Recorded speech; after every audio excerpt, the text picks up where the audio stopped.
Mason, thank you for joining us. Yes. You guys, thank you for joining us tonight. We have Mason here, so give him a warm welcome. Yeah. Thanks, everyone. Thank you. Thank you. Yeah, so Mason, I'm just going to start right off the bat. Yeah. Tell us a little bit about yourself, okay? Yeah. So, this is what I typically tell people when I get asked that question. Yeah. But no, yeah. So I'm a 26-year-old Hmong American male. So I was born and raised in Milwaukee, Wisconsin. Okay. Yep. So, shout out right to Schofield. I know Schofield is here. To our Yep. Milwaukee people Shout being out here to representing Schofield. us out here. So. He's actually doing MMA right now. Yeah, He's yeah, at a okay. tournament Oh, okay. in Ohio. Sorry, buddy. Sorry I missed your time with us, man. Good luck. Oh, no. Go Good for luck it. out there. No tonight. worries. I'm He pretty actually, sure I he's just saw gonna him do do good. like a takedown on the kid. Ooh. Wow. No, yeah, he's Man, he's a he's a tough one beast. for sure.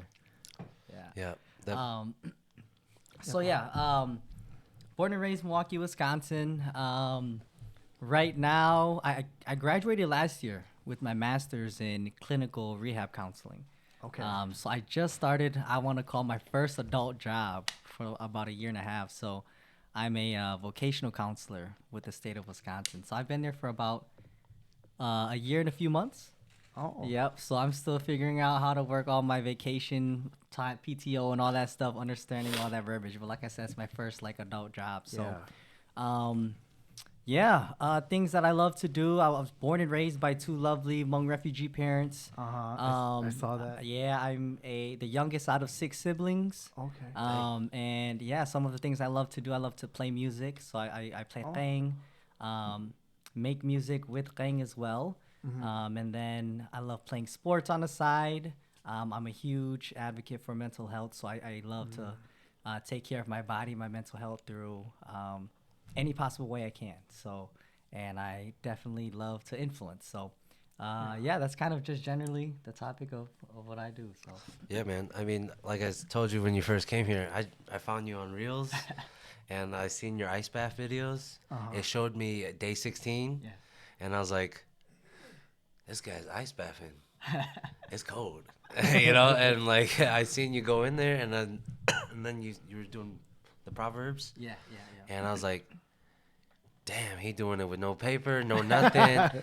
He coming straight from the mind, bro. This dude's mind is strong, and I was That's like, what I thought too. gotta give him a follow, cause like I said earlier, it's hard to get me to follow, and like I've been keeping up with it, and it's nice, bro. I'm really happy for you. Appreciate it. That means a lot. Yeah, a lot of people love that. I Yeah. saw that. That's how I found you too. I don't know how it just popped up, but then when I saw that, I was like, wow, he's doing the ice bath. Yeah.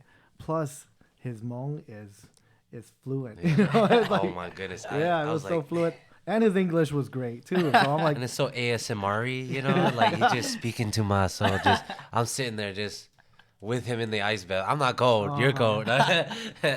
And I'm just like, dang, so soothing, so nice. Yeah, so tell some of the viewers out there what the ice bath does. Yeah, so I get asked that quite a lot too, and so I started probably 2 years ago. I started doing an ice bath for physical purposes. Okay. Right. So when I have a basketball team. So shout out to the culture too. That's my basketball team, Milwaukee. We came in. We played July 4th basketball here. Okay. So I began to take care of my body much more. And I started doing ice baths, and I would do ice baths for 10 minutes. But this was just in the tub. Holy so cow. we were at our Airbnb the day before, put 2 packs of ice in there and sit in it for about 10 minutes. And it helps with muscle recovery. Yeah, it helps with muscle recovery. So that was my first take on it. And then I started doing more research about it. And I follow Dr. Andrew Huberman.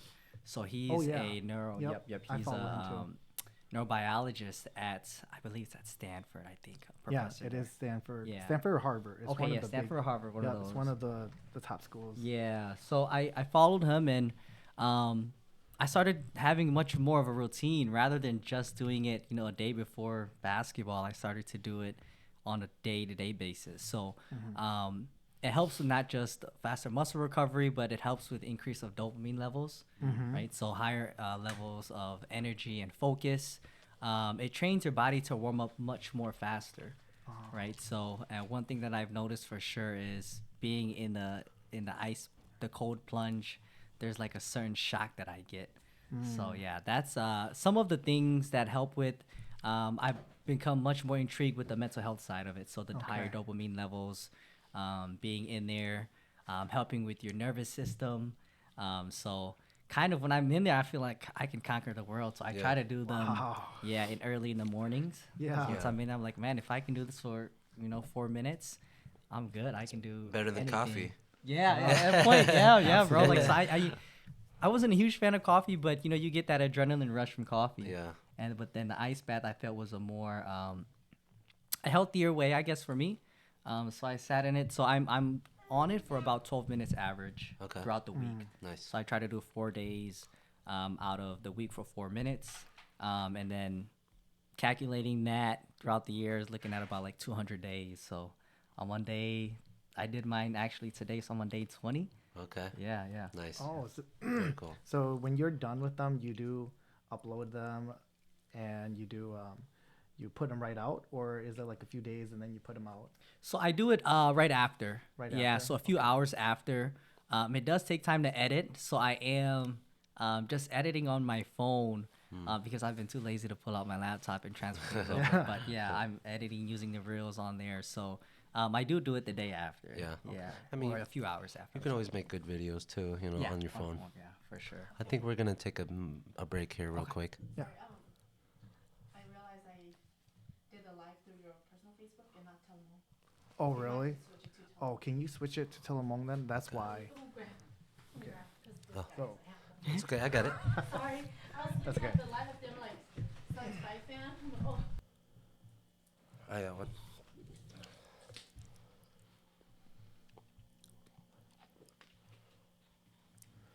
All right. All right. We're back Sorry, live. you guys. We were going live on the wrong profile, so we're actually on the right one now. But we're just gonna continue, and we're gonna the first part that we just did will probably be on the pre-record, but we're just gonna jump into Mason and asking Mason questions. If you guys have any questions out there, you guys more than welcome to shoot them our way. And other than that, we're just gonna continue, and you guys watch the pre-record, then you guys will see more of just the beginning of the whole episode. Okay. All right. All right. I do got a question. Yeah. Just some, whatever. But what does your workout consist in, and how was your workout today? Yeah. So I forgot to even. First of all, shout out to you all. Right? Oh, Thanks yeah. to Yes. TeleHmong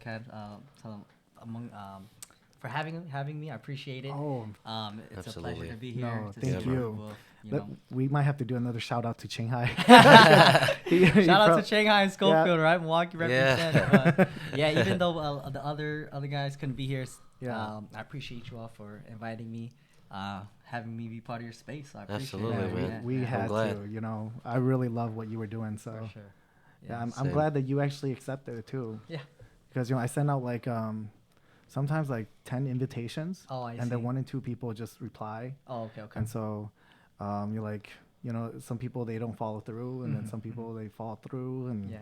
it happens. Yeah, But yeah, I was for so sure. glad you actually came. Yeah, of Came through. I course. was really Yeah, like I excited. said, if I have time, definitely stop by. And hey, if I'm here, hopefully I can influence, inspire, and we all can grow together. Absolutely. So I appreciate Absolutely. you all for having me here. Oh, yeah. So yeah, to kind of answer your question, so I try to alternate it. I work out with one of my really good friends, I consider my best friend, my mentor. His name is Tong Vang. So shout out to Tong, my guy. Shout Tong. out Tong. Yeah, he's actually my mentor in real estate. He is my realtor. And then he's also my basketball teammate too. So Okay. he's taught me a lot. So he's kind of having me on this routine here. So we alternate through legs, chest, and then shoulders, and then core. So Okay. today I didn't get a chance to work out, but yesterday my workout consisted of shoulders and triceps and biceps. Nice. So we do a lot of supersets. So we'll do more specifically probably 4 to 5 rounds. So we're superset maybe 2 machines at a time. Okay. Yeah, so His motto is warming up and then lifting heavy, right? Heavy. So that's kind of his motto. So we've just been kind of following that. We're creative with it, you know, at times of like, hey, let's do that, we'll do that. Yeah. But the most thing is that we're encouraging each other to push each other to the next level and get that burn on. So that's kind of what my typical workout looks like. That's dope. Yeah, yeah. That's real dope. Yeah. I was gonna say something about you ever include plyometrics? No, bro. So I've seen that, and I'm telling Tong about it too. Yeah. So now since it's good for Jimmy mentioned basketball, it, bro. Yeah, It's good for basketball. I've seen it, man, and I've seen people like their performance like go pop off, you know, for sure. pop off of that. So, yeah, I want to get into that like plyometrics and more mobility workout, you know, to see how that can help me on the court, right? So one of my main focuses was lifting, was so that I can shoot the basketball with ease and lift that basketball a little easier. Yeah, it was like throwing a feather almost. Throw it up. Yeah, you know, wow. Now, I want to get more into that. Yeah. Right? Yeah. So I've seen that, and I think I'm not a big person too, right? So I feel like that's the appropriate, you know, approach for me too. That's, Are you a pretty good shooter? Got some handles? Man, I have to, right? As a short guy, I feel like that has to be my advantage. Yeah. In order for me to, for people to play me up or be a threat on the court, I have to be able to shoot. Yeah. Right. So I do work on my shot a lot, and I would say that's probably one of my stronger games in dribbling. Okay. Yeah. Yeah. Nice. Yeah. What made you like how was your journey of becoming a really good shooter? Because you know everybody's got to have those days where you're out there in the rain, still shooting baskets. Yeah, boom, boom. So what really made you, or were you just really blessed with like having a good, you know? Yeah, I think when I first started playing basketball, I followed Stephen Curry, right? And this was before the Warriors. Like I'm talking about Davidson years. Yeah. So I would watch basketball, and I was young. I was probably like 10 to 12, 10, 11, around 12 age. But we had a basketball court in the back of our house. I made my parents change our lawn into cement, right? We got a basketball court, so we're shooting basketball, me and my brothers. The sacrifices. Yeah, the sacrifices. We were super competitive. My brothers and us, you know, we would get into some fights sometimes for basketball. Yeah. The basketball would go over into our neighbor's yard. They would call the police on us. So basketball was definitely a sport that I loved. But I played out through elementary, middle school, and then high school. Okay. Yeah. So what high school did you go to? Rufus King. In Milwaukee. So so Jordan Poole from the Warriors were now with the Wizards. We went to the same school. Dang. Yeah, we went to the same school. So we played basketball. you went to the Kings. Yeah. Oh my gosh, our high school went to play them, right? Oh, and okay. They went to state finally. Our high school finally went to state in basketball. And when they went down there, it was like complete opposite. It was like a bunch of white kids against black kids. I'm not kidding. And their best player was this short kid that was black. He was shooting 3-pointers all day on those guys on my team, my school. Yeah. And we got dominated so bad. It was so crazy because, you know, like our school was just, majority of them was just like Caucasians, right? Yeah. And when they went down there, everybody was like just Asian and black on the other side. I mean, I'm not trying to be racist or anything, but that's what happened, you know? Yeah. Ballers will ball, man. Yeah. Ballers my gosh, those boys. We got dominated so bad. It made the news in our town. Oh, really? They put it on the news? Yeah, they made it on the news because they went to state to play. Oh, that was the first time they made it on the news of how bad you got lost? How they made it to state. Oh, so, they made it state because they never made it to state before, but they got dominated so bad by the Kings. I remember that. Yeah, we definitely had a good basketball program for sure. Yeah. Okay. Yeah, so. That's really dope, man. Yeah. Played throughout, high school and started playing within like our Hmong community. I created our basketball team, the Culture, back in 2019. Dope name, by the way. Thank you. Very dope name. So we created that back in 2019, and we've been playing annually in J4 each year. Yeah. Last year we fell short second place. We lost to some of my basketball buddies here in Minnesota. Actually, Good team. Yeah. Yeah. So Good team. yeah. Second place is still good. Though. Yeah. It's We're a hard coming fought, for them. man. We coming for y'all this year. It's hard fought, man. We coming for y'all this year, though. Yeah. So yeah, you start. I think what I started working on my shooting. I started studying like the art of it, right? Like muscle memory. Yeah. Yeah, catching Yeah. the ball the same way, shooting the same way. Yeah, again, So that's the secret. yeah, that's the secret. That's the secret. I mean, I got some advice from Zhao. I don't know if you all know Zhao. So, Basketball. He played with Yeah, me on Witness. actually. He played on Witness. Oh, okay, Shout out okay. Witness. Oh yeah. Shout So, out Witness. That guy's the real deal. So Yeah. I mean, a lot of like I've asked him a few questions about shooting. Yeah. And it comes with like a lot of muscle memory, game time shooting. So when I'm on a basketball court, that's what I'm doing. Yeah. And it's the same thing like studying habits that I do Yeah. too. So when I can make it relate to my life too, and I can do the same thing and the same concepts in basketball, I'm like, man, this is art, so I love it. Oh, Yeah, nice. Yeah. What- Go ahead. What was your struggle? Like, what was your hardest thing to like learn? Like your left side? Oh, in basketball in yeah, in general. basketball, yeah. Oh, Oh, man, man. basketball in general, I would say creating space. Okay. Yeah, 'cause I you just- gotta get that. Yeah, distance. you got to get that distance to shoot. Mhm. And I'm a shorter guy. I'm like 5'3", right? So Uh-huh. I'm playing against guys that are 60-80% of the times bigger than me. So like my one step is like that's nothing. My 2 steps that I take, 3 steps to the right, they can cover that with 1 step. So I figured that was one of my biggest struggles. So I really need to work on taking advantage of shooting, Yeah. making them play me up more, and then also my quickness. Yeah. So And you quick, huh? Yeah, I can try, see it, man. I can see it in try. the. You got quickness muscles right here. I can yeah. see it all flexing and stuff. yeah, so that's probably one of my biggest struggles, man. Okay. Yeah. I see it, man. But I don't want to put that out there That's his weakness. Right. You write it down. We got him, y'all. I pay it up. No, I was kidding. I'm just kidding. That's dope, though. Neat, man. I actually, you mentioned Zhao. How come is Zhao like a pretty well known person in basketball? Well, I mean, I'm thinking it's the right person because Yeah. then he played on Witness too, right? Or he. Maybe I'm not too sure. Because now I'm thinking it's not even the right person Okay, anymore. Because If he's prominent in the basketball community. Yeah. there's a Okay. Zhao I used to know, and he played volleyball, and then I think he's into basketball. Zhao, what's his name? Oh, kuchakano last yeah, name. yeah. That should He be plays bad. volleyball too. Okay, Yeah, he probably plays it's the same volleyball. one. Okay.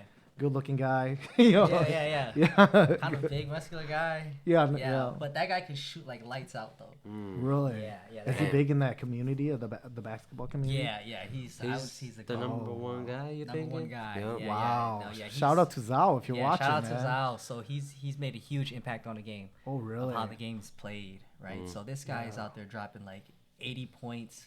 I think the highest he had was like 130 in a rec Damn. league. Dang. In a rec league against like Macau people. 130, 130, bro. bro. Kobe couldn't do it. No. I'm sorry. Too early, guys. I'm 130. sorry. So, I think it was like a 5 against 4 because they were missing one of the teams. But still, though, like even in a practice, Yeah. me open shooting, I couldn't probably even make 134 Damn. points or 3-pointers in general. Or just warmer, like Yeah. in your Right, exactly, right? So Just I'm like- you, basketball, court. I'm not getting 130, Exactly, bro. exactly. Within a 45 or maybe an hour game. Of course, yeah. 'cause That's so I see- unbelievable. Yeah, Dang. and I think he just had like an 80-point game maybe last year. So Damn. he's the real deal. Is he on that team?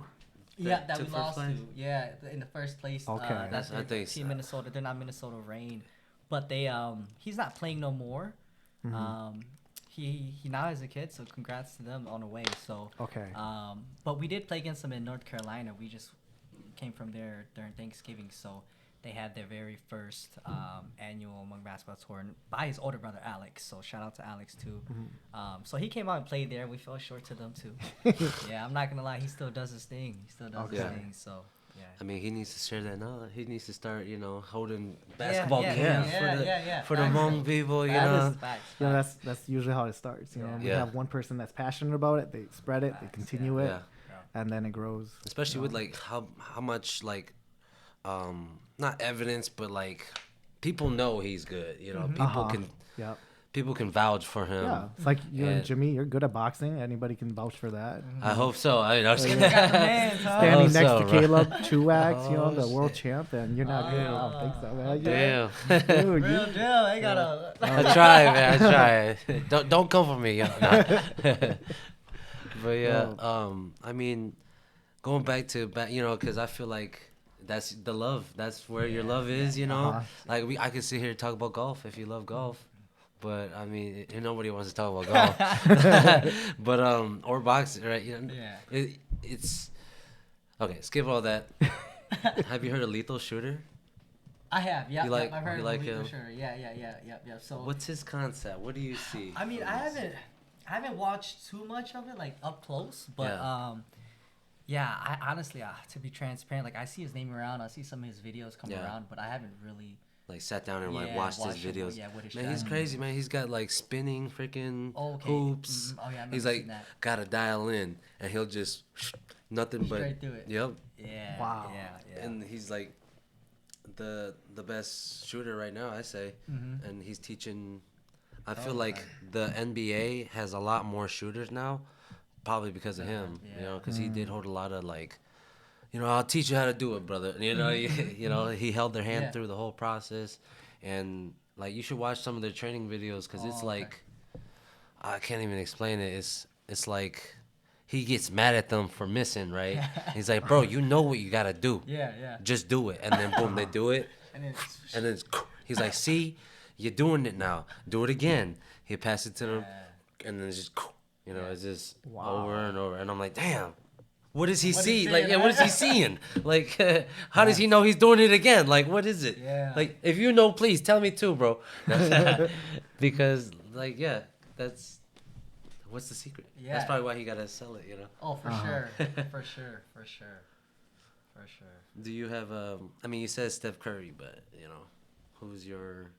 Because basketball goes way back. It could be Jordan, could be Kobe, could be. Yeah. Who's really prominent for you besides Curry? Prominent, I would say, like my Showtime guy is Kyrie for sure. Kyrie. Yeah, Oh. Kyrie's, man, I would pay a lot of money to watch him play. Yep, I would pay a lot of money to watch him play. I just think that you can see like The magic. the reflection of like what he practices off the court and how he does it with ease. Yeah. It just shows like how much practice he puts on, and he just does it on the court literally. And like I don't know, the best defenders can't even guard him, so him Big and boys then- can't even guard. can't guard him. And then my upcoming one is Jalen Brunson. Brunson. Yeah. Oh, he's with the actually, Knicks. he just closed the game out I think so. against Luca, right? Maybe He shot like a maybe. buzzer beater or something Maybe, yeah. from half court. Yeah. Oh wait. Or is that the wrong team? Oh, that's what you Mike Strauss from Strauss. Yeah, Cowboys. it's a weird last name. Yeah, I knew yeah. it was a weird last name. Yeah. But so- that was dope too. Uh-huh. But Bronson, huh? Yeah, Brunson. gotta I keep my followed eye him out. since he was with Villanova. Yeah, Man, Villanova, the college you're losing show. me. You're losing me now. You're losing me. I'm just Yeah, kidding. but no, yeah, just his college though. But that's definitely. I've been lost, but Basketball. I try to keep. My brother says this all the time. He's like, "Man, I don't know what you guys are talking about," but I try. no, but I have mad respect for those guys. Oh yeah. Football too, Hockey. oh yeah. Mad respect. Hockey. Like how you doing that on ice? I know. You're dangling bros, stepping back and shooting Facts. on ice. On ice. On ice, I bro. can't even ice skate. I can't even ice skate. That's so- probably why Mika people are so like, they're all up in their head and shit because they can do it on ice. Yep. Even like when I was learning boxing from this one guy, one of my coach from Duluth, and he said that he'd always have college hockey players come in and learn how to box, and then they would box with their skates on Oh, That's crazy. in the gym, just interesting. Yeah. so it was fun. I mean, you gotta practice somehow, right? You can't go out there beating ass on ice if you're not practicing. Yeah, and the fights too. Those fights are. They are. Yeah. We've been on Ring. YouTube or Reels, just watching dudes fight. Oh, actually, Have you guys heard of that dude who got his thing sliced? Oh, I saw it. It was I recent. saw it. Recently? Yeah, it was recent. That's crazy. Not like a week ago, but it's like 2-3 months ago. Recent. No, I didn't see that one, but I saw a different one on ice, right? Yeah, it was. This hockey one game. was this one was old. I think like the guy hit the hockey puck and then I don't know how he sliced him, but was he the goalie? No, this one was these Okay. two dudes collided. Okay, I didn't see that one. Yeah, and I then didn't see that one. once he collided, his leg lifted up That's crazy. and sliced the dude in the neck, and the dude was just spraying everywhere. It's No. on YouTube. That's Holy crazy. It's on YouTube. You That's guys can watch it too. That's crazy. It's pretty crazy. It's pretty gory too. I think a lot of videos are censored because Yeah. of it, Yeah, and it's a that's crazy. scary scene could too. watch it. Imagine watching that live. God damn. That. But I mean, I think he died too. Yeah. Oh, did he? Yeah. I Oh, I can damn. only That fast, y'all. Yeah. Because it's your jugular. Yeah. Oh, yeah, jugular right Yeah. there. Yeah, he's it hits right that, there, yeah. just- leaking that much. Yep. And he didn't know. Nobody put pressure on it. Nothing. You know. There was one where the dude survived, but that was because dude was like pushing pressure on it. yeah. But really, the video, dude was like skating around still and just dripping That's blood crazy. everywhere. Oh gosh. So he was dead already. That's crazy. That is just a horrible way to go, man. It is, man. Sorry, guys, to make it dark, but Oh, Dang, that's crazy. yeah, man. That's crazy. But okay, so sorry if I keep talking, guys. no, like, You're keep going. Yeah. What do you have to tell the world? I know you tell the world every day about Yeah, yeah. knowledge and you- whatever. Why don't you say that for the last part, and then we'll Okay. take a break, Okay. and then we'll come back, and then we'll talk about, because we're talking about today. Topic is culture, Hmong culture, Oh, yeah. and Hmong men, Hmong men. Yeah. So people are curious; they want to know Yeah, more about it, and since sure. you have a better head on your shoulders with the culture and the Hmong men, Yeah, then we can ask you about it. for sure. Okay, so your proverb of the day. My proverb of the day. And this is actually the one for today, Okay. right? So you all get a chance to look at it. Okay. But Live. mine is, the message for today is that you are worth more than what you think, right? So that's my proverb for today. Say the Hmong. Come and on then up. The Hmong proverb is, "莫公莫被有压了落地下，但是莫怒莫给的要了有讲那样。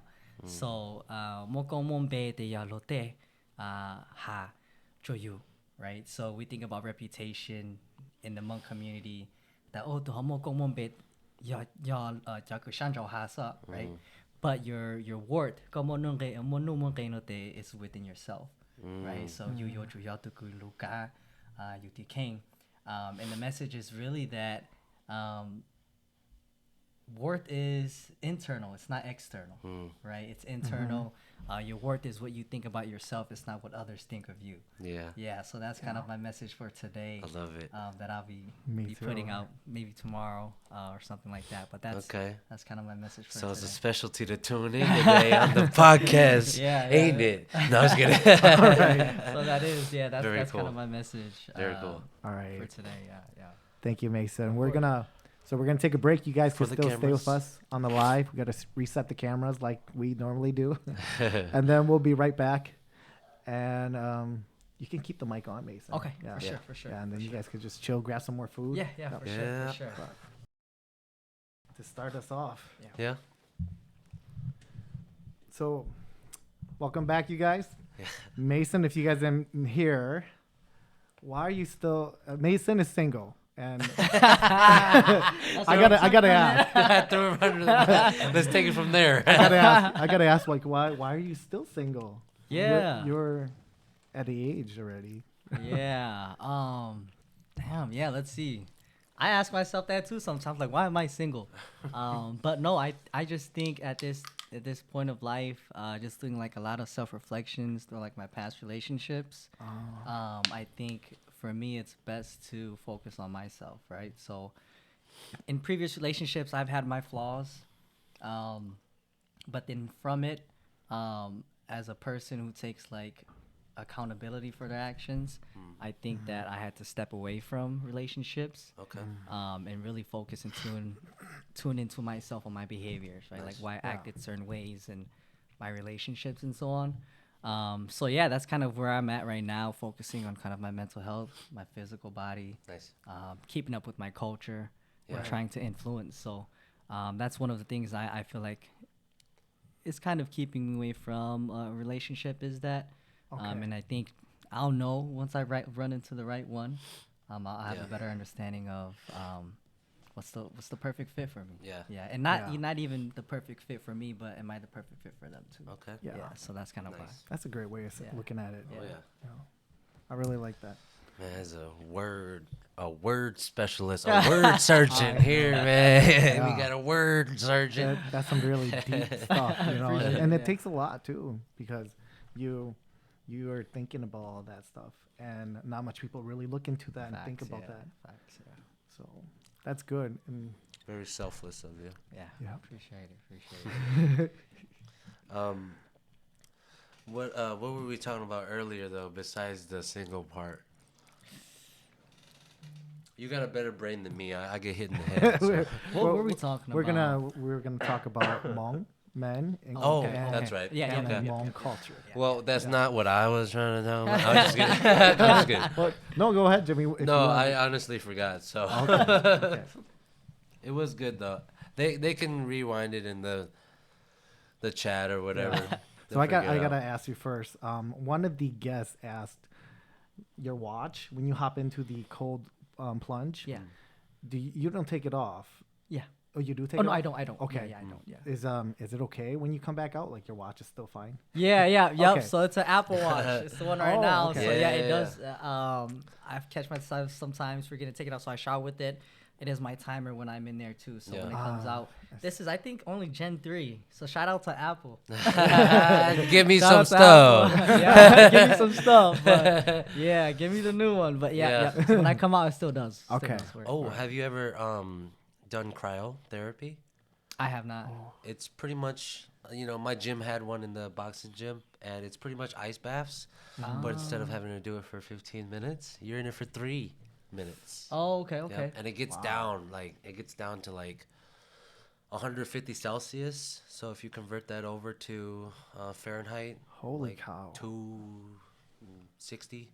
Oh, I see. So Yeah. it gets really cold. I think Yeah. my guy Tong, he talked about that.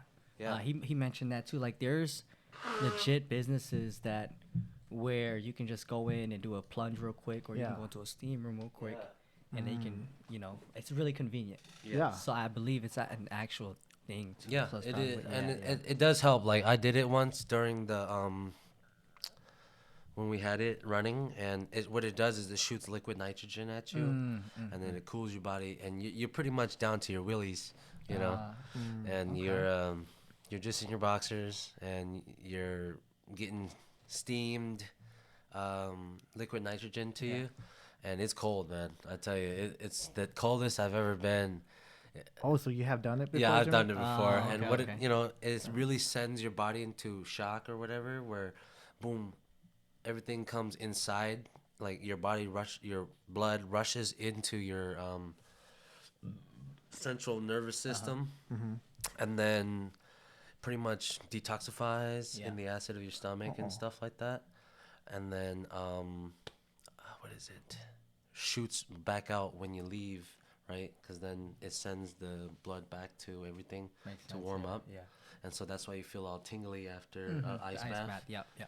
For So sure. it's the same thing, but it's like quicker, So you still get this same tingly feeling for when you have your recovery or stuff like that too. So it's good for recovery, good for. They say you can lose weight with it too. Because I've heard about like higher metabolism too. Yeah. Yeah. So.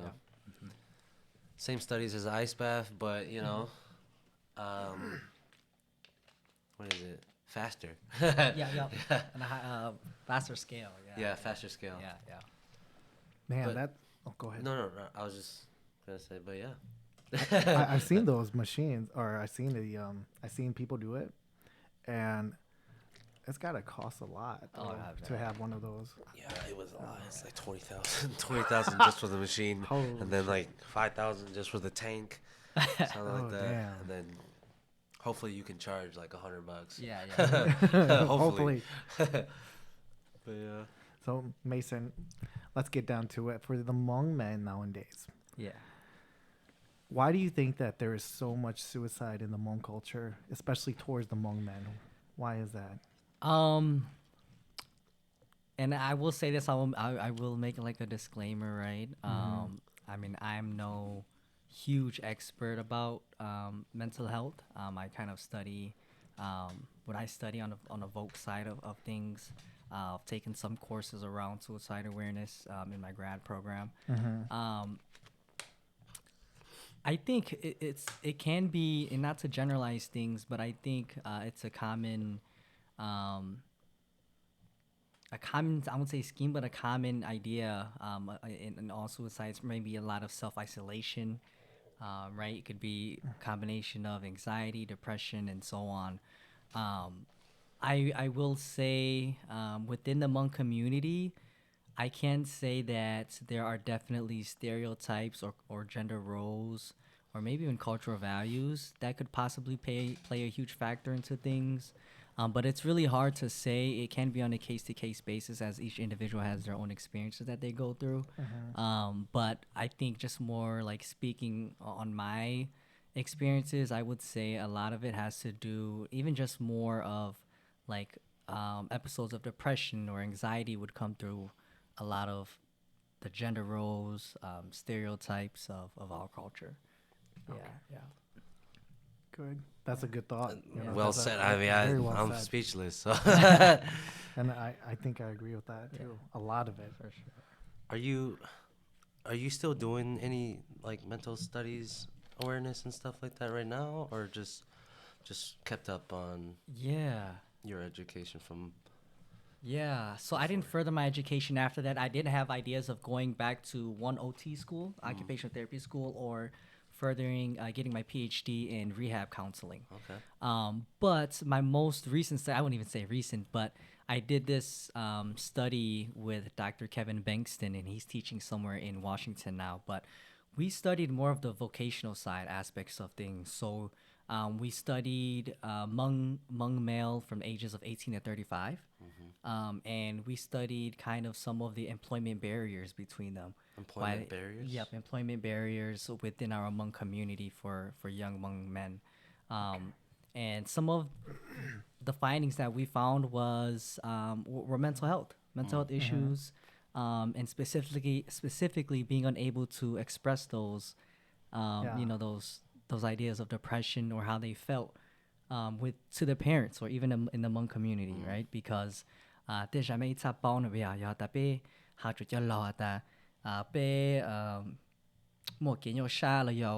if we just use the word trauma, one, they might say, oh, but two, it's much more to that. So within our studies, we found that one of the main employment barriers were not just the lack of resources for our Hmong men, but two, culturally sensitive counseling services, right? So if you go see a counselor or therapist, and if they're not Hmong, more than likely, usually make any they go right? Or I'm ancestral worship, right? They won't understand that, right? They won't understand those concepts. So that's what the second finding that we found was definitely providing more culturally sensitive counseling services to the Hmong men. And then third was, really the mental health aspect of it. Things generally. Yeah. That's a big deal. Yeah, Because, for you sure. know, me working in like as a paraprofessional and getting to see all these Mika kids with the IEPs and stuff like that, and, you know, I can see the Hmong guys are struggling too. You know, it's not just.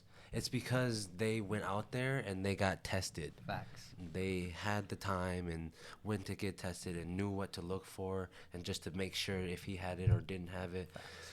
We don't know. Like, you know, my parents are first generation, I'm sure. Facts. You know, and a lot of them, us are as well. You know, so that's a big factor into it, because they don't know what to look for. They don't know how to recognize that is what it is. Facts. And as a young adolescent, you just struggled with it too. You know, you didn't get. I mean, you got ELL schools classes or, you know, English learning classes. If you guys don't know what that is, and you either went through that and took it slow paced and learned the way they taught you, or you never knew you had ADHD or a mental learning disability. You know, you don't know how you learn because we learn by gnaw and hearing, you know, repetition or seeing. Right, facts. So it's a big, I don't want to say misconception, or it's a big like it's a missing. We're not even seeing it. Yeah. So. And I see that your parents are very involved in your life. Yeah. You know, and I think that is a big part in the Hmong culture. That's why a lot of kids will probably fall into the depression state too, because not much parents really, especially in the Hmong culture that I've seen, they don't really understand their kids. So the Hmong distance, the chichua totolo chubanyo and then the chubanyo chichua totolo, and I think that is one of the reasons that a lot of them, they feel like they're alone, you know, because they can't turn to their parents. Like I couldn't turn to my old man, you know, I could not. My mom understood a little bit more, but she was a woman, you know, so it was very different. Yeah, and so, you know, like I know you and Jimmy, you guys had some very engaging and affectionate parents, but not me, you know, and that was one of the things that was very difficult too, because I know that I'm not the only one, and so that's why I agree with everything you're saying, you know. It's tough, man, and it sucks because then it brings me to what my dad said. It's like a generational curse. Exactly. It is. Because then it just happens over and and goes over. on until someone actually takes Step that step to like educate themselves about it, and then that's when they make something happen, do something about it. That was actually one of the generation curse, right? So the term that we use in counseling is intergenerational trauma, y'all. Okay. So that's one of the reasons why I entered my grad program in rehab counseling, was because of that. Trauma. Yeah. So I just seeing my dad's lifestyle like that, where he grew up, where he was a Hmong man, he had emotions too, but he couldn't say it, right, to my grandpa. So he was a cultural practitioner, so he would say, hey, so that gave him the burden to learn those things, right? So now my dad was an intelligent person. He got his bachelor's degree in business, and then he got accepted into his master's program. And mind you not, he is probably like the first-ish, second-ish wave to come into the United States, y'all. He learned his ABCs when he was 15 or 16.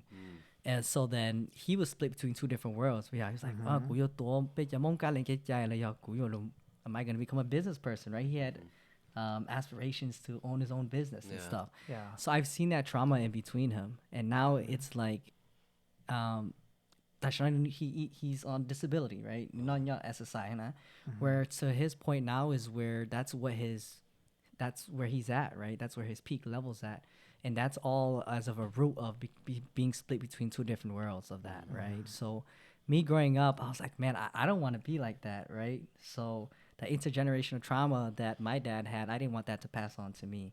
So I took the initiative to study that so I can find better ways to cope with that, right? So now it's like, now I can be a cultural practitioner. I still play qeej, and now I'm still okay. I can still go and play basketball, or I can still study mental health, right? So pieces are falling in together because of that. So I will say, big shout outs to definitely UW-Madison, you know, for teaching me a lot of my coping strategies and hopefully breaking that intergenerational trauma. So what is a big coping mechanism for you, or not even for you, but that was simple to catch on? Yeah, for a lot of people that probably don't even know nothing. Yeah, coping mechanisms. One huge one was music therapy. So like qeej. So qeej was a huge way for me to cope with stress. And then secondly was self-affirmations. Okay. Yeah. Self-affirmations. Yeah. So I've heard that in school. Basic things. Yeah, basic small things like that. Qeej was definitely one that I had to push a little further though. Okay. Growing up, I played an instrument maybe for I played it actually for 16 years. right? So 16 years now. And originally, right? You want to go play volleyball, you better play qeej, right? Right. So that's how it was. So okay, I want to play volleyball, right? So I'm gonna play qeej. Okay. And then I learned it all throughout. And it was really the sole purpose. My dad and qeej is qeej cho con có lục bán pe cho mong này lục bán tao cái ti thế hả. So it was really to serve the community. Right, so that's what my main significance of qeej was serving the community. And then when I got into my college years, I went to UW-Madison, predominantly white campus, right? So losing my identity there, I'm like, damn, how do I fit into mainstream society, right? So I was stressed, bro. I was stressed. I'm like, probably days where I would cry. I'm like, damn, where's my family at? You know, where's my brothers and sisters at? So then the only thing that I had with me that helped me a sense of identity was my qeej. Yeah, was my qeej. So I had it in my dorm, and I would play. Some people thought it was like a sword. Yeah, an instrument. Some people thought I was like summoning something like that. So it was. I've had those stigmas, but I played it throughout. And I've noticed with the instrument was I could write songs through it. Right. I noticed like just a basic physical mental discrepancy of when I didn't play qeej and then when I did. So I would play qeej before exams, right? I would play qeej whenever I had too much homework, like as mini breaks. So that's kind of some of the ways that I cope with stress. And it's actually brought me closer to my dad, right? So I've noticed that's helped me break the intergenerational trauma and the communication barrier between my dad, because qeej serves as something that connects me and my dad together. Okay. Yeah. So in college, bro, my dad never called me in college, right? The only time he would call me to check up on my qeej is like, you taking care of your qeej, right? And I'm like, there has to be something about this, right? Wow. So then I realized like, okay, maybe we can start communicating more through qeej. Yeah. So I started to learn more, and then in college, I played much more, and I started to learn more about music therapy, right? Like how music therapy, and I studied counseling too. So I started teaching Hmong music to second and third graders for my internship as a form of expression, as art, right? So not qeej as like, oh, you go play for the deceased to communicate with the deceased, because those are one of the purposes. And not just to serve the community, but it's a way to express yourself too. So I started thinking more critically about qeej through that.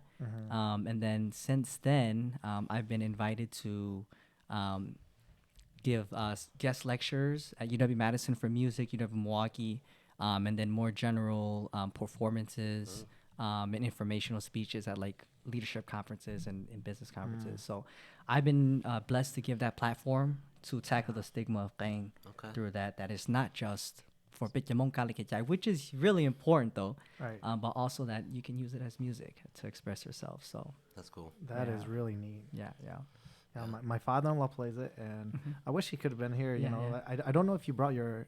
Did you I bring your didn't thing? know. Okay. But I think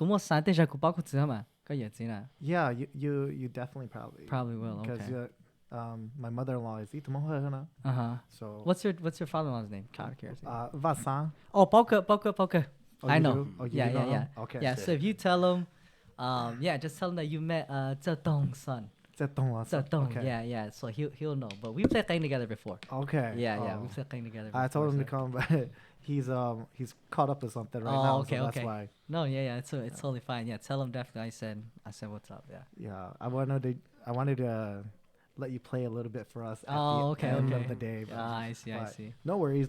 We could you could play for us, and then I'll add it into For the sure. pre-record. Yeah, Yeah. for sure. Cool. For sure. Yeah, Yeah. that is neat. How are Does- you? Oh, go ahead, Jimmy. How are you changing up the qeej game? Are you adding extra beats?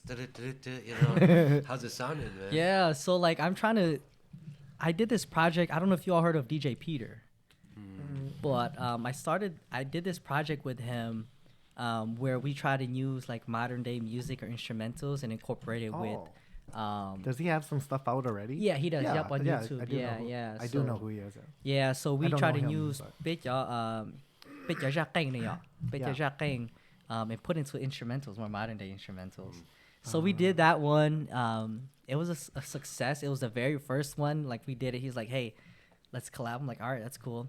And I'm like, I have no mic or anything, so I'm Yeah. recording it through my iPhone like this, and I sent it to him, and then he just puts it together. But I think that was probably the very first step to like changing the game, for sure, changing That's the game dope. of playing. And it's kind of a controversial topic because I showed my dad that, right? My dad's like, what is this? What is this? You yeah. know, but you have to go into a deeper explanation of things so he understands. Yeah. And now what we're trying to do, the bigger project, is standardizing qeng, right? Standardizing the way that we teach qeng, right? So the way that I've learned, we initially learned there's 6 keys on there. So we'll label them A, B, C, D. And my dad will fill them out, and whichever one he fills out, you have to cover the notes for, right? So after that, after you learn just like the basics through that, now it's just all oral learning because the thing can mimic our language, right? So like I can play that on instrument. So my dad now is just speaking Hmong to me, and he's like, play this, and I can play it.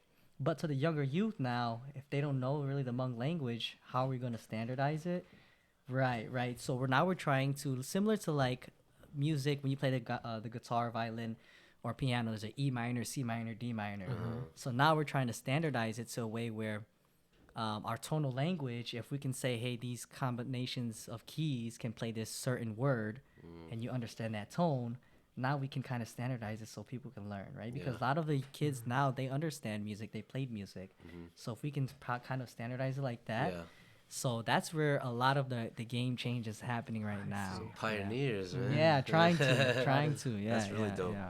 That is really neat. I think I might have heard it though. But how long was that ago that you did that?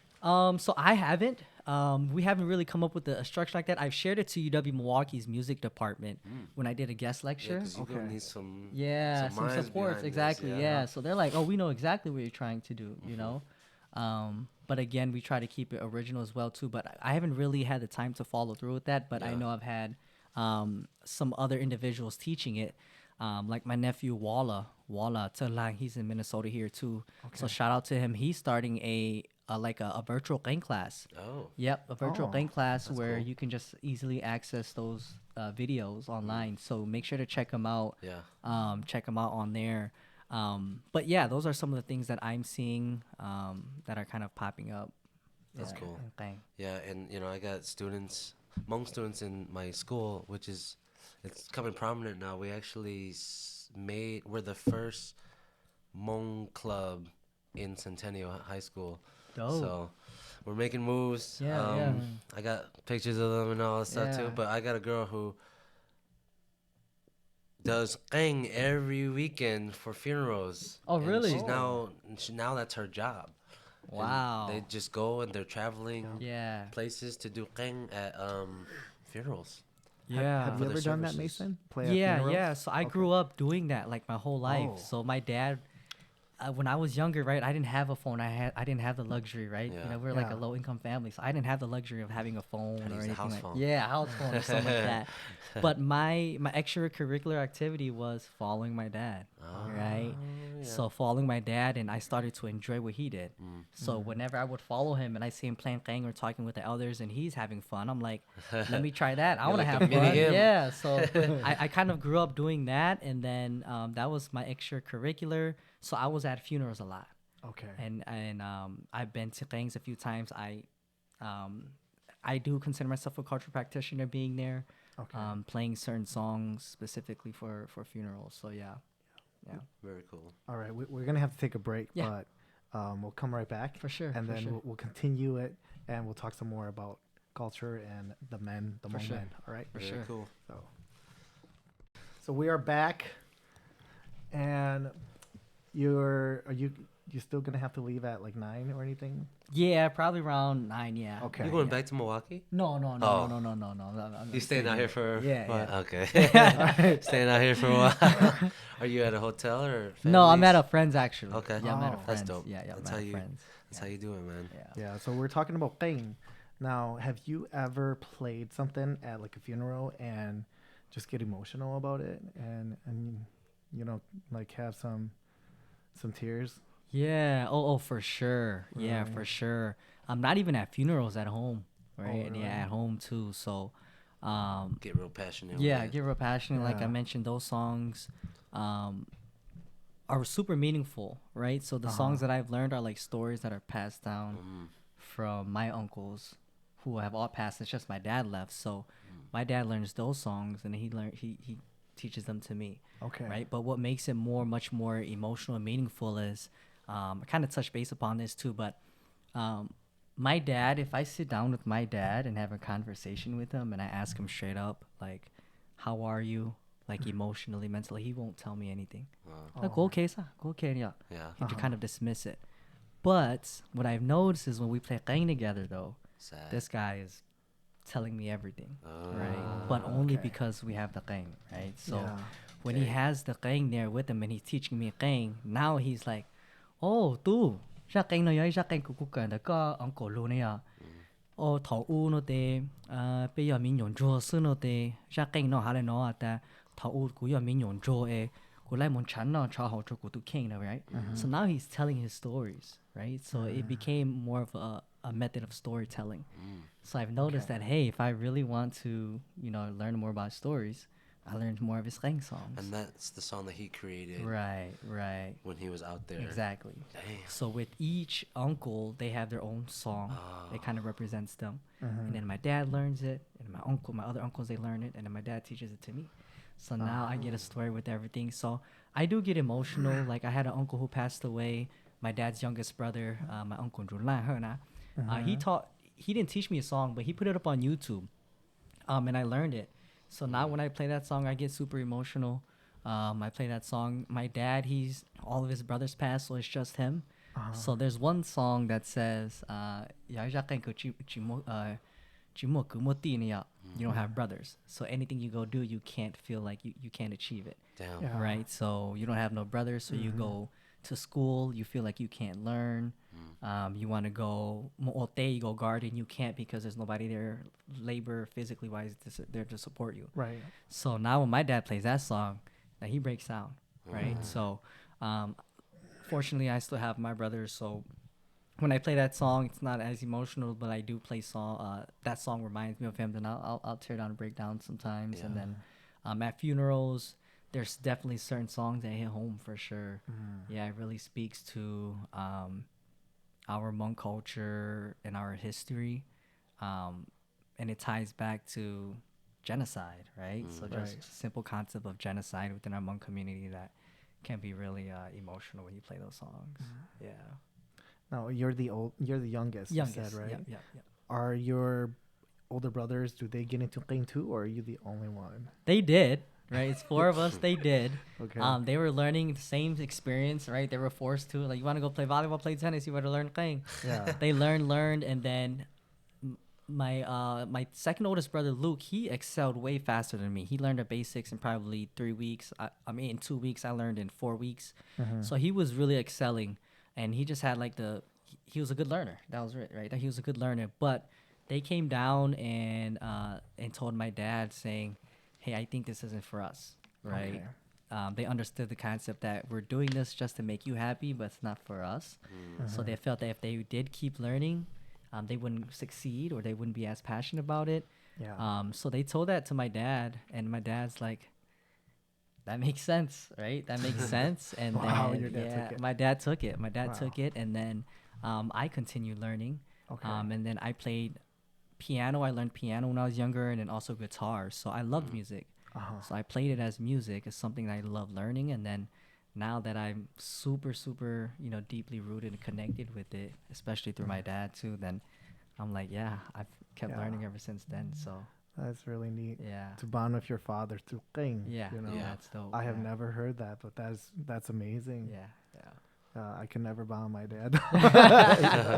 Other ways, I other think- ways, right? I think it was like You I inspire could- your dad. Yeah, I inspired my father-in-law. I did. Oh, yeah? Yeah, he when my wife and I was married, we went to my brother-in-law's house, and they wanted to. They had gloves, so they wanted to see me spar, and then we sparred. Yeah. That's crazy. But I know enough not to like really hit Yeah, hard yeah, too. So I mean, Yeah. yeah, but that was funny, and I took a picture of it. I uploaded it. People were cracking up. But yeah, That's if an you old didn't- man. No, I was kidding. I was just kidding. Lose situation. Lose, yeah. You win, you lost.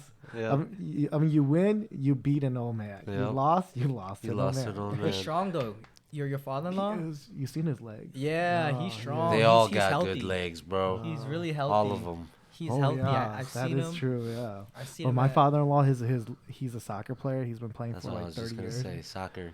and his legs are the biggest calves I've ever Yeah. seen on anyone. Hắn trợ lực của Paul ở chạy hết chạy biển à. I don't think he really Yeah, he drinks does as not much. drink Yeah, no more. yeah. Because of his leg. Yeah. So Yeah. makes him even, I wish he could have showed up today, but he's Yeah. busy. It would have been fun. He's so down to earth. Oh He man. talks. You'll love him, Jimmy. You would love him. That's dope.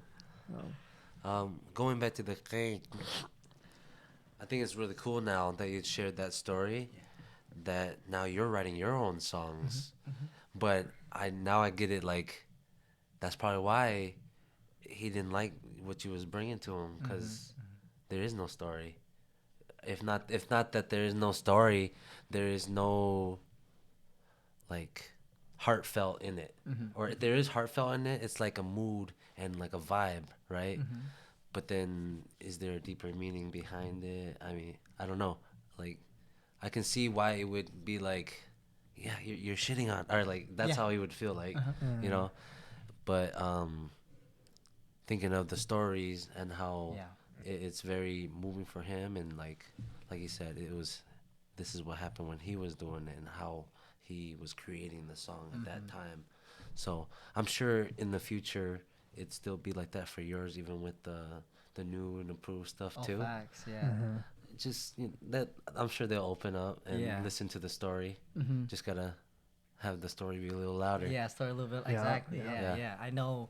With my pops, it was exactly like that, right? Like I mentioned, I brought that up to him that when me DJ Peter, we did that together. He was like, "What kind of shit is this? What kind of shit is this?" I'm like, "Damn, my bad." I'm just trying to make it modern, bringing the beat into thing.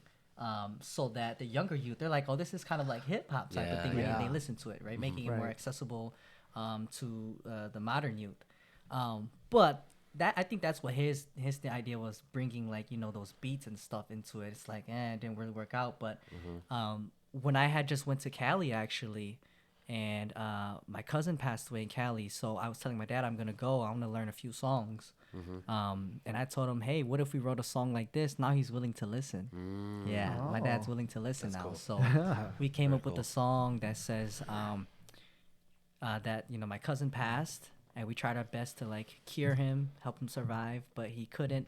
And that's just his fate. So now bitu keku shilu, bitu keku na hao de chi dao zao, bitu keku shilu de chi dao tuo ne ya. So just saying that we didn't have the time to drink with each other, argue with each other, eat and gather together and teach each other more. So my dad's like, that's a good song. Yeah, he's like, that's a good message. Like there hasn't been a song like that. I'm like, okay, hey dad, help me write it. Yeah. So now my dad's like helping me write the song, and I'm kind of giving him the message behind it. That's cool. So now, it's like we're making music together, which is dope. Now it's getting deeper. Exactly. Bro. Yeah. So now he's like, all right. Now he's like, ever since like he's been seeing me do my proverbs and stuff. Yeah. He's been writing down proverbs too. And he's like, Mason, you should say this one next. Say this one next. I'm like, all right, I got you. No wonder, because I was like, man, where is he getting all this? I know. They got a book or something. You should write a book. Yeah. So all the proverbs that I write, I actually journal every night before I go to sleep, right? So that's kind of my output. Yeah. So I'll write my proverbs in there. Yeah, there's for my next day. They are. Like some of the things you say, I'm like, damn, where does he get this stuff from? Because they are deep, and you got to understand that, like the culture, Bika culture, the stuff that they say is usually from something that happened to them, and life lesson. And then they put into words, and the words they use is so deep, it can move mountains, literally. Facts. And so that's why when you said that, I'm like, damn, that's powerful. Like a lot of their proverbs that you use and you say in your ice bath is just really touching. Appreciate it. Thanks, it really does. Thanks, I think that's why a lot of people follow you too. Yeah. I remember when I found you only had like 4,000 followers. Yeah. Then only way more than us by far. But then like not even a month went by. 6,000. Yeah. Well, holy crap. That's For amazing. sure. Yeah, I shout out to my followers, right? Shout out to my followers. You know, my main thing is to inspire and to influence. Right. So if I can just tell my simple story, plunge by plunge, you know, message by message, you know, I'll do it. And again, it's always heartwarming to see comments on there. People will message me and saying, hey, like, I listen to your stuff. It helps me throughout the day. And those are kind of the moments I live for. So I really appreciate my followers. And if I can get you all to reflect just a little bit about, you know, your behaviors, I think that's my main mission. So I think we got lucky with you here today, you know. We honestly did. Appreciate it. Yeah, appreciate it. Man, the summer's coming, man. It's gonna get expensive for ice. What you telling gonna do, man? You gotta get an ice It's machine. funny, bro. I put up a post. I put up a post like that. And I'm like, hey, like, I need some sponsors, right? Yeah, I tell need them, some bro. sponsors. And I've had some people inquire about it, like, you Yeah. know, like, we love what you're doing and we'd love to sponsor you. So yeah, once it gets to the summer, definitely I'll be looking into that, and hopefully I can get an ice machine. I know there's people been recommending me some stuff too, some equipment. But yeah, I mean, if I can definitely, you know, get some sponsorships to buy me, you know, a few bags of ice for the week, you know, that'd be dope. I think that'd be cool. That'd be super cool because summer is coming in. Man, you're gonna need a lot of ice. Pallets on pallets for the week. But I mean, that's really dope because I was watching. I was like, he's doing the cold right now. How's he gonna do it later? Yep. How are you tough. gonna do it in the if because I know this winter this year wasn't Minimum. really, it was still there was still water in there, but what happens if like it's complete ice? Would you I don't think it will go all the way ice. I think just like the layer for like ice fishing. Oh, okay, you'll so still that's- get the Yeah, believe is it or that what not, bro. happened? So I don't know if you all saw. I think that was day. I forgot what day it was. maybe day 16. 12. Was it? the one that I was watching. I think it okay. might have been 12 though. Okay, yeah. One of those. I was using an axe, bro. Yep. I Yeah, saw yeah. that. I didn't see that one. That's the one I saw. Yeah. So that one. Oh, and dang. the prior to that, it was just like kind of more like a thin layer of ice you set on top. Like Yeah. I would use a dumbbell to break it. But Yeah. when we hit the negatives, Mm. that's when it was thick. So I had to go get like those, you know, fish drills or augers. Augers. Yeah, augers. So Break bro. it. So I ran to the store.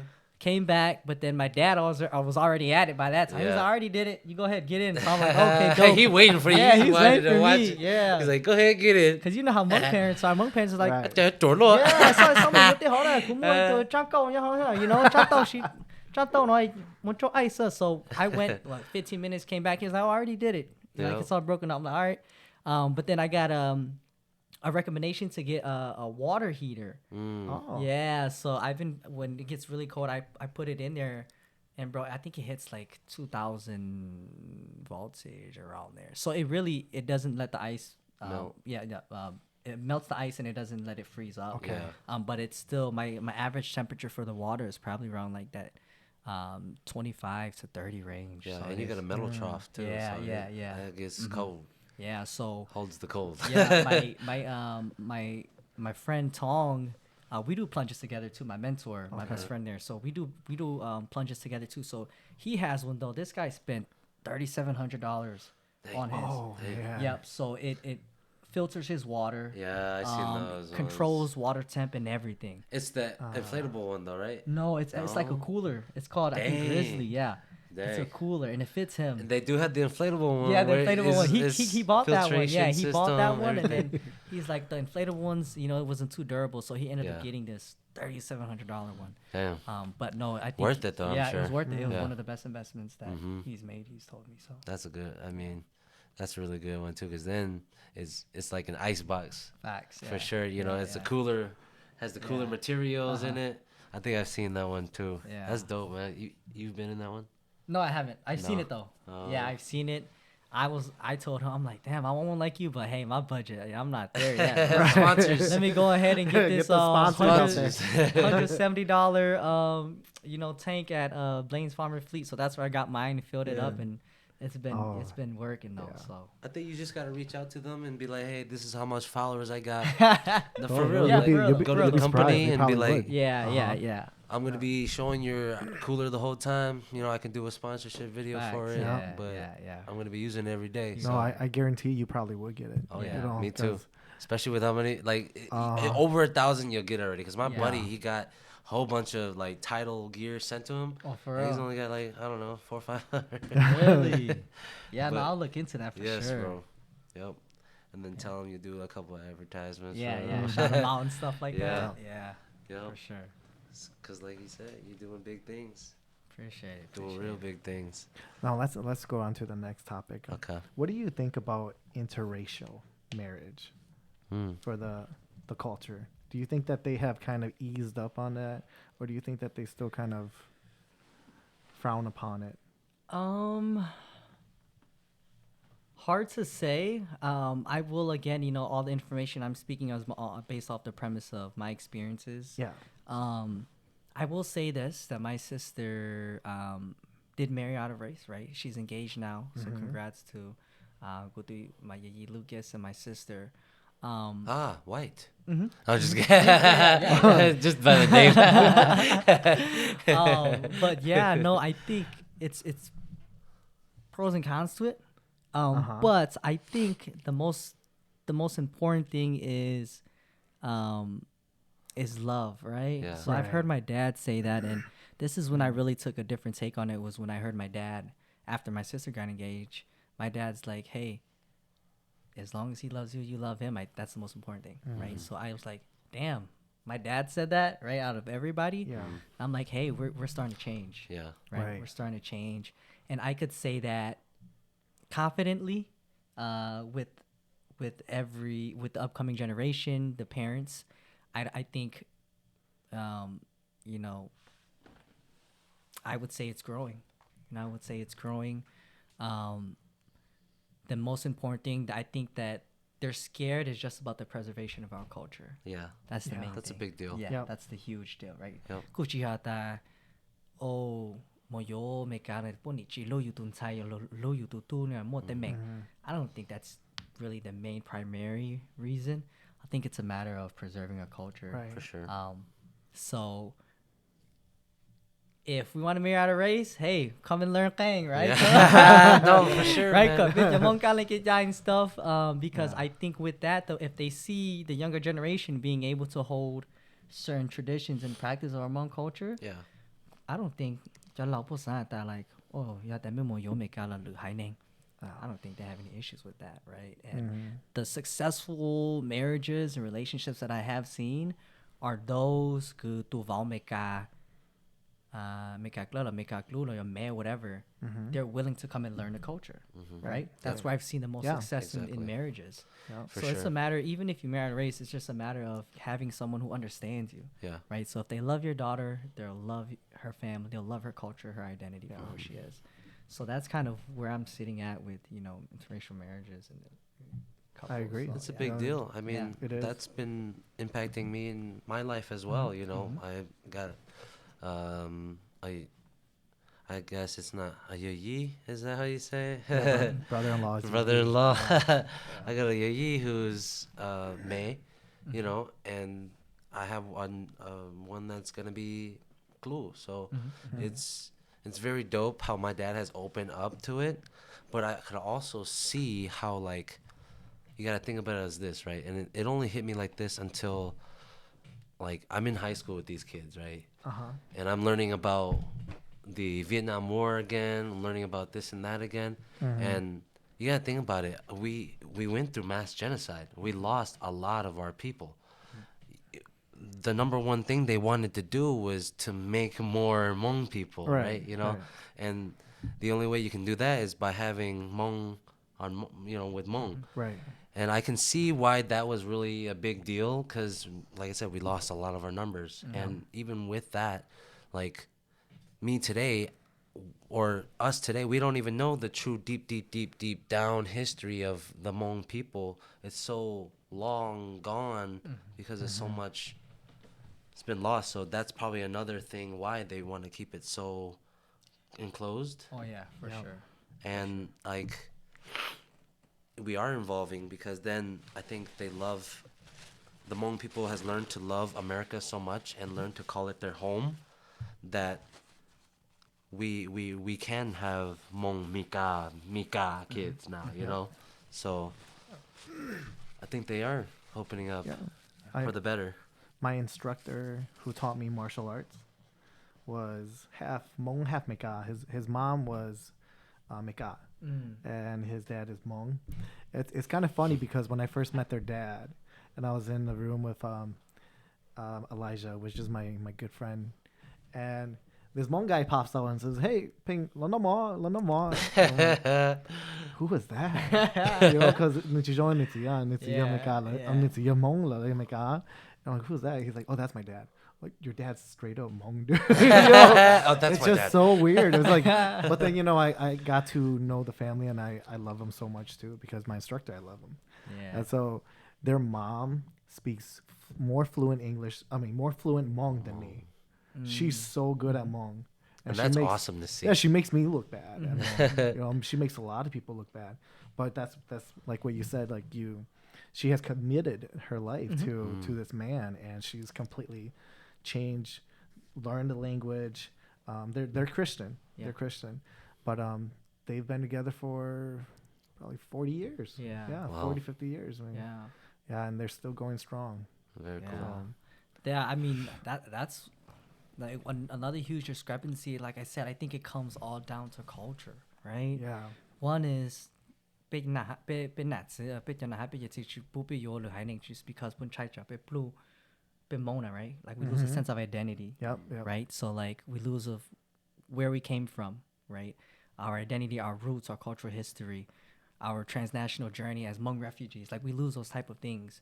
And then two, I see like the Hmong sisters out there is because They don't like right? the men. Hmong men because of patriarchy, Yeah. right? And like I Patriarchy. said, if we can transform that, where we can frame culture and have culture evolve, which it is, right?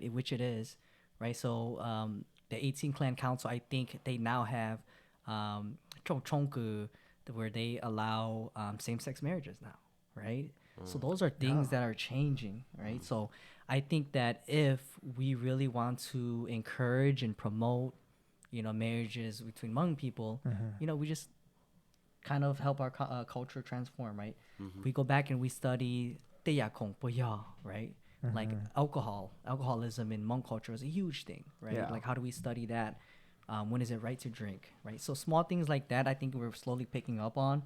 We're progressing, and I think that we're moving towards happiness and in a better state for our Hmong community. There's caveats and barriers to it, but holistically, I think that we're growing. So Yeah. That's funny you brought that up, because I totally forgot that we had alcohol too. We usually drink on the show. Did you guys want to? No, just kidding. Do you drink too, Mason? I do, right? I Okay. did, and not to incriminate myself, but I mean, when I was younger, you're surrounded by those funeral practices, right? So you're at a table and the wake so when they come and ask you to play qeej, it's with alcohol, right? They pour you a shot and stuff. So I was surrounded around that stuff, and I can see how that has affected my life growing up. So I do drink. But I drink, I should say, much more responsibly. My college days, though, man, I went hard. My college days, I went hard, as any other college kid would. But yeah, growing up, though, my relationship with alcohol has grown, and I appreciate that. So, yeah. I mean, on that note, sure. Oh, you want to pour? No, us a not shot? me. I mean, you can Well, do the honors. we'll do it. Oh, well, time is up anyway, so Okay. we'll do it in the next. Yeah, and we'll do it off chapter. camera because my mom and dad is. That is totally Devin. Shout out to Devin, Jeff, you guys. Yeah. Okay, but we're gonna have to take a break, and then we'll Okay. come back. We'll For probably sure. take a few shots off screen. Okay. Well, they're gonna see us, For but sure, yeah. we'll do it off on the pre-record. All For right. sure. Okay. Alrighty. Full time. And then my properties have been keeping me pretty busy too. Oh, yeah, So I'm yeah, I betting. just accepted. I'm selling one. I just got accepted offer on one of those. So I'll be Now, are closing they out. your properties already? Like you cashed them out? No, not cashed them out, but you bought them. Yeah. You're fixing them up. Yeah, fixing them up. So one, Yeah, Selling I'm just them, renting? Yep, and then I have just other 2 that I'm renting out. Okay. Yeah, making that money. Try, man. Making trying that money. Doing it the right way, you know, Yeah, like yeah. succeeding before you actually For sure. start marrying. You Yeah. know. That's that residual, it'll still keep coming That every passive time. income. The Yeah, passive. yeah. So that's good stuff. Yeah. How did you get into that, or what was really Yeah. the mentor, that the my basketball mentor, guy? yeah, my Okay. guy Tong or Phil. Tong. So shout out again to Tong. Yeah. Shout out to Tong. Yeah, shout out to Tong. That guy's the real deal for sure. He's been a huge mentor to me. I started getting into real estate my gap year between my undergrad and then as well as my grad program. So I'm like, I had a full ride from my undergrad, but my graduate program wasn't going to, right? So I'm like, I got to figure out some way to make money, but not working a 9 to 5, right? So I figured it would be a rental property. Okay. So I was working on that plan, but then it didn't go through because I ended up studying abroad that year. Where'd you go? I went to Thailand. Ah, no Yeah. wonder your mom's so good. Yeah, I went to Thailand. I went to Oh, Thailand and I man. did some research, some field research over there Wow. in anthropology. So Okay. I was there for a few months, and then I came back, and then I actually postponed my start date for my grad program because I studied abroad. They were cool with it.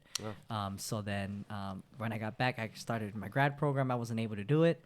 And now since I was fortunately able to land also a full ride for my grad program, my master's program. So now that I came out kind of debt free, I'm able to have leverage to invest. So my friend Phil he's been in the game for quite a few years now. So he's kind of my mentor, like, hey, any questions I ask. So yeah. That's dope, man. Yeah. How expensive was your first property?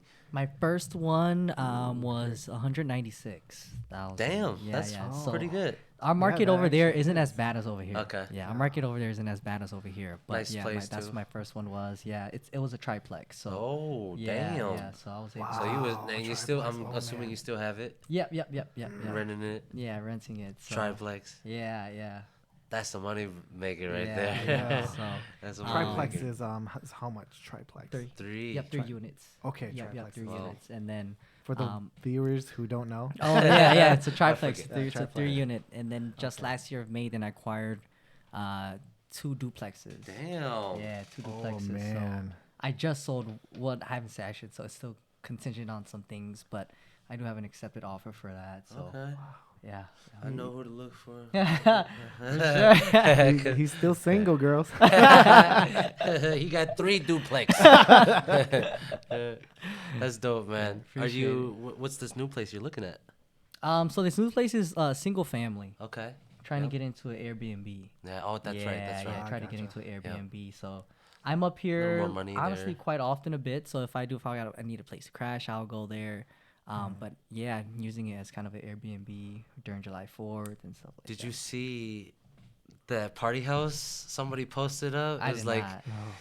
everybody knows having a house is tough. Everybody knows everybody don't want to clean up after a party. Well, I have a house that if you want to rent, come. You don't have to clean up. You don't gotta clean up nothing. We got clean up service. We got everything. I was like, dang, legit. that's That's like he's That's like he's legit. onto something, bro. That's legit. You might have to get into that. It's not an Airbnb, but it's a Party house. Yeah, most of the time they're like, oh, neighbors are gonna hate this dude. Neighbors gonna call every day, and then you're done. Yeah. But I'm sure. It worked out, huh? I'm sure.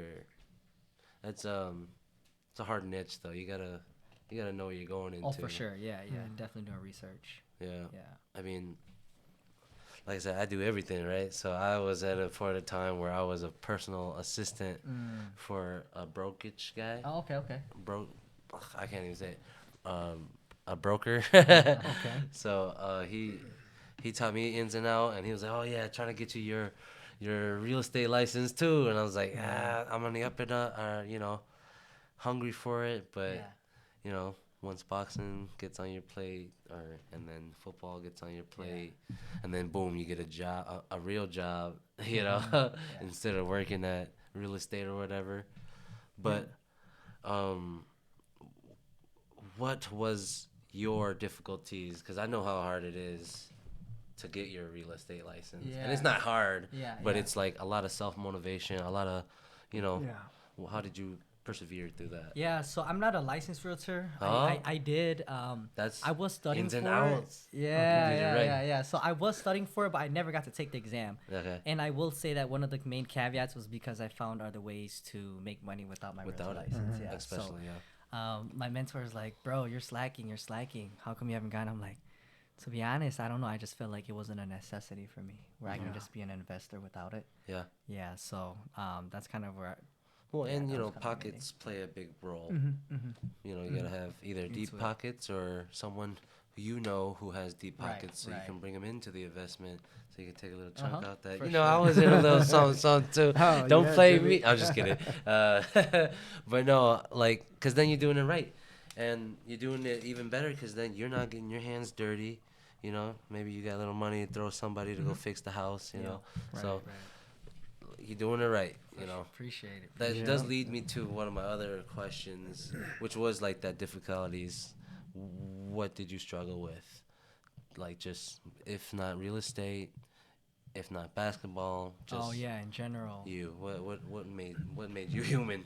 I think I a good I one. think taking accountability in a lot of the stuff that I did, bro. Okay. And I think once I was able to take accountability for like my flaws and my mistakes, I feel like I could conquer the world, right? Like once I understand my behaviors, why I did things, why I act a certain way, I feel like I kind of found a blueprint for me to grow as a person.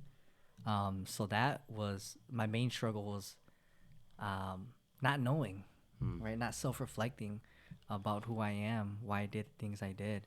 So that was my main struggle. It's like living behind that wall of like, that's not who I am. You know, that's not who I am, or I'm not good enough type of thing, right? But then once you start to grow up, you go through relationships, right? So my previous love relationships, I learned a lot from them.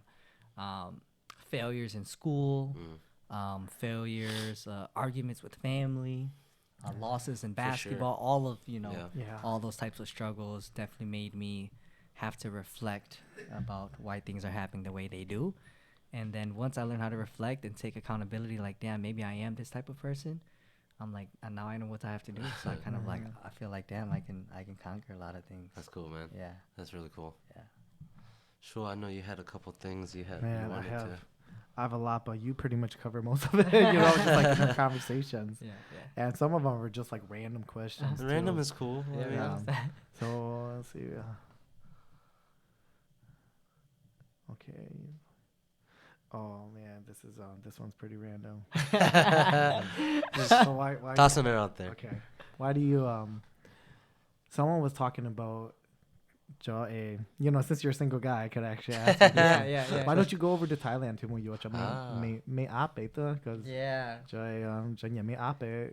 You know, they come over here, and especially you're a younger guy. You're very good looking too. New opportunities for them. Yeah, and you got money too. You got three. You got a triplex. Yeah. You got a triplex. Yeah. You go over there. You know, you can bring home one, or maybe 5. Yeah. Yeah. Have you ever thought of that? You know. I would say that like curiosity, santu the green santu hamaya. Putting into action, no. I have friends in Thailand, right? I've been in Thailand. I've studied abroad over there, so I have no type of bias towards them, right? Because we don't live the life that they do, right? So me actually being there in the villages and conducting research and asking them why the things are the way they are, why you all, the way you all are. It's hard for me when people bring it up and when people say like, oh, what your how much it kind of hits. It's like I don't think we have the right to say that, right? When people say it explicitly like that, I just think that they have their own experiences that we can't really explain. But about going over there and marrying, I will say that there are some very intelligent women over there. Yes, I will say that. I will say that I've gone and I've met colleagues or friends that are really intelligent. ít tham mà bố chỉnh cho cái cú rong ha, right? Mm-hmm. Có tuột xuống là để bố yên mua bố lệ cho you how, bố yên lu, you know they'll say hi to you, they hỏi nhau. Yeah. So there's some like that. There's also some who are in like at Chiang Mai School of Business. I have some friends who are in Chiang Mai School of Business. Really they smart. speak, and they know every English word They that know I'm saying. 3 languages too. Exactly. Hmong, Thai, and all that, right? that. So, I don't think I have any opposition to it. But I just think one of my main preferences is culture, right? I think Culture. living culture, living styles is going to be different, right? Yeah. So, it's more of a sense where I'm not excelling in life, but I'm coming down, having to carry them with me, right? Like another burden, right?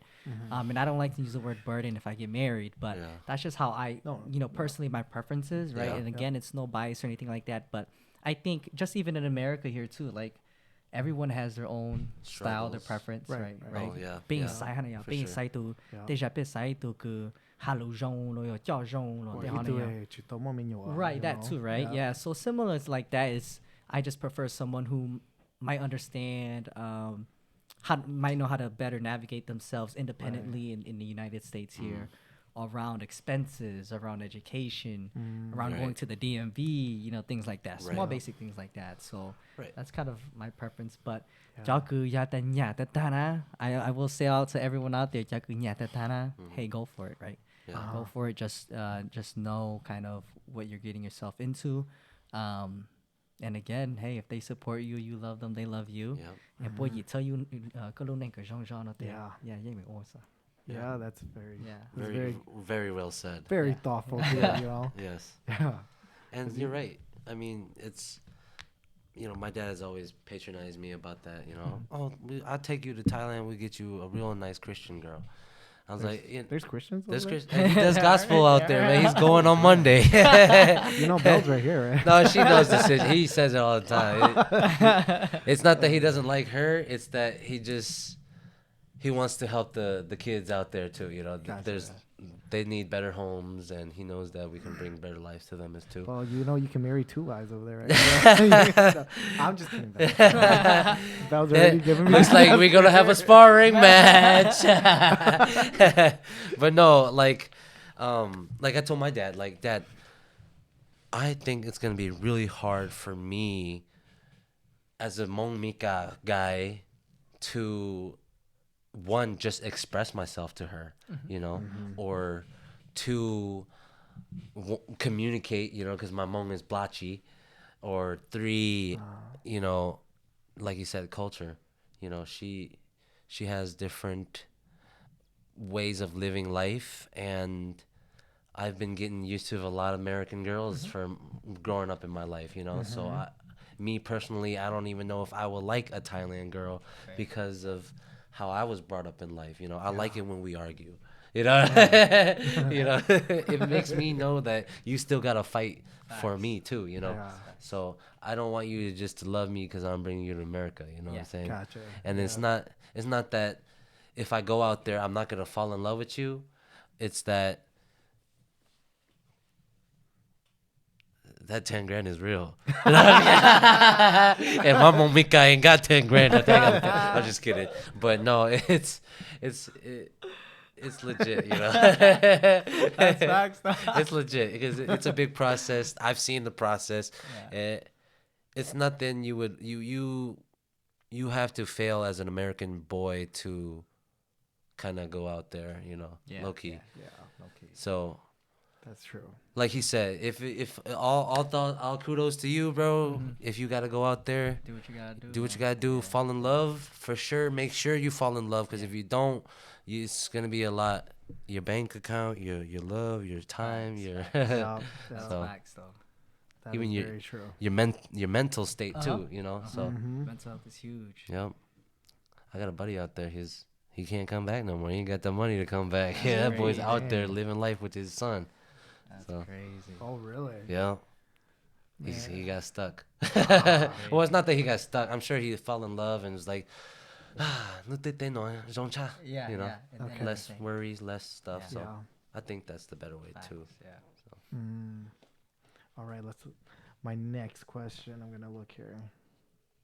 Okay, so He's got a was smirk on his face. there was a Do you want her to leave? No, I was kidding. oh no I'm just it kidding. had nothing to do with you. Same. Have you ever dated anybody that was the same last name, or have you ever? Fell What in do you love. think of that too? A crush. Yeah, Like a crush crush on that them. had the same last name. No, I haven't. Right, I haven't Okay. dated. I haven't intimately talked with anyone the same last name as me. I guess my take on it, and again, it comes to the culture piece, right? So cho lo yin po yin papa ta, you to sing no they you more gong mong le you zu mong chi zhong le ya, right? So you zu mong you le do jie haning because to lu sing de nya mo nya gong mong le ya. Yeah. Oh. So ya ta be ya mo he mo yo mo xiong no de nya mo nya gong mong they bring their own to the table, you bring your own to the table. They, like you said, you yi zhong zhao son of ya. Right. But if you marry Jane, like got saying, your same family, then they see that kind of as a dispute to growth, right? Oh. Yeah. So Wow. that's kind That's of my interesting. take Yeah, I've on never it. heard it Yeah. like that. Yeah. So it is a controversial topic. Right. Especially in the United States here, as we become more progressive. It is really a really controversial topic. For me, preferably, I haven't. I wouldn't. So yeah, and I guess it's more of a lineage thing where, wanting to expand and to grow, because I think the most beautiful thing about our Hmong culture is kinship, right? Kinship and being able to have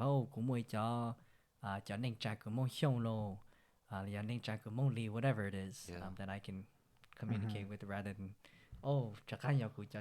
Right. yeah. So Yeah. That's dope.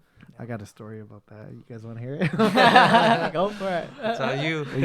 Okay, so, man, this is embarrassing though, but my wife already knows about it. So, I used to talk to this one girl that was same last name, but we were just friends. When we met, I didn't even know she was a Vu. And then we started talking, and she was really, really down. She was always, whatever I asked, she would always come out and hang out with me. We got really close. And then we would talk on the phone and everything. But we knew that it was off limits for sure. So we never really dated or anything. Yeah. And, I honestly, I don't even remember if we made out or not, because I hopefully it never happened though. I'm sure it I didn't. can't really say that. But as time went on, and it was just when I see her again, it would just be instant catch up right away. Yeah. It's just when we just saw each other.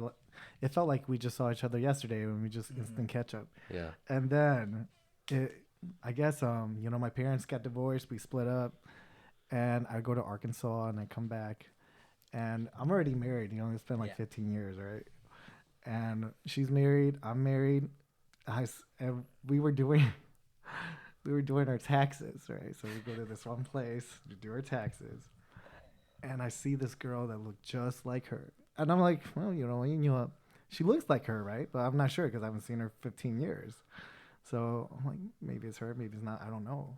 So kunyaku, and then she had her kids there too, and I'm just like, oh my gosh, she keeps looking at me. I'm looking at her. I'm like, I wonder if it is her, I'm just curious, really curious, because she keeps I